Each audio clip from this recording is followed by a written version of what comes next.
Today's reading, Jonah 2, 1-10. In my distress, I called to the Lord, and he answered me. From the deep in the realm of the dead, I called for help, and you listened to my cry. Jonah 2:2. No more running. On July 18, 1983, a U.S. Air Force captain disappeared from Albuquerque, New Mexico without a trace. 35 years later, authorities found him in California.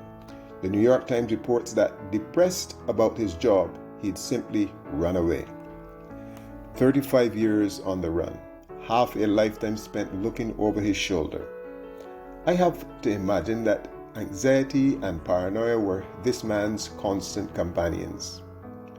But I have to admit, I also know a bit about being on the run. No, I've never abruptly fled something in my life, physically. But at times I know there is something God wants me to do, something I need to face or confess. I don't want to do it, and so, in my own way, I run too. The prophet Jonah is infamous for literally running from God's assignment to preach to the city of Nineveh. See Jonah 1, 1-3. But of course, he couldn't outrun God. You've probably heard what happened, verses 4-17. A storm, a fish, a swallowing, and in the belly of the beast, a reckoning in which Jonah faced what he'd done and cried to God for help. 2:2. Jonah wasn't a perfect prophet, but I take comfort in his remarkable story because even despite Jonah's stubbornness, God never let go of him.